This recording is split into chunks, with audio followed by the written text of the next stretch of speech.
see every day. It is a snake that is choking on its own tail. No, you don't see that every day. You're right. Yeah, take a look at that. That is a king snake. It's a 3-foot king snake. It almost had to be put down when it mistook its tail for another snake. It took a bite. It found itself unable to regurgitate the tail due to its backward-facing teeth. So the owner of the snake had to take it and rush it to immediate medical attention. They had to pry open the mouth, dislocate the jaw, and remove the tail before it had been digested. That's a lot of effort to save a really dumb snake. No, the snake.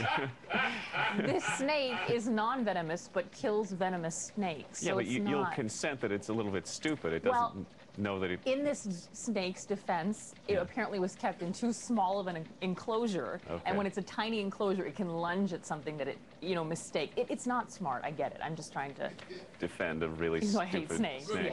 Yeah. Are you going to use your joke? No, I was going to say that snake knows how to get some tail, but I did say it, I guess. There you go.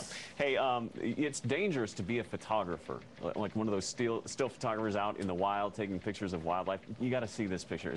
It's really haunting. I can't imagine being on the other end of the viewfinder there. So they're at this wildlife preserve in Canada, and they're trying to get some candid shots of this gigantic, fearsome tiger. And so somebody comes up with the bright idea, hey, let's dangle some meat in front of it. And so sure enough, the tiger sees the meat comes right at the camera, and I think at the last minute they sort of hurl the meat out of the way, and all is well, and the photographer's okay. But this was taken from about 60 feet away. Can you imagine that thing coming at you? I'm such a critic now because you see so many images like this. I look at that and I immediately thought, oh, it was probably Photoshopped. But I guess this is really... They say this is the real deal. Yeah, I mean, that is pretty cool. Yeah.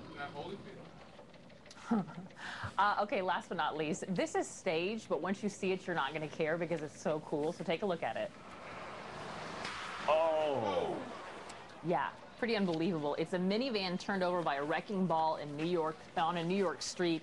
Like I said, this was all a stunt, so everyone was fine. In fact, you can actually hear the director. I don't know if you can hear it on ours, but he yells "cut" after the minivan had been successfully flipped. It was funny though, because people in New York didn't necessarily know it was a stunt when it first happened. Yeah. So a lot of people were scared, and then they sort of put it together. They actually also used a beam at the top to make the minivan lift up even higher to make it look. I figured people in New York would be like, oh, a car got hit by a wrecking ball, so what? Yeah. Is my subway stop nearby? Right. Keep walking. Who cares? Well, that is pretty crazy, and that's for a movie. It didn't say if it was for a movie. I have to assume it is. What else is stunts for, right? That's true. Really cool stuff. I feel like that someday, don't you? Yeah, after this show.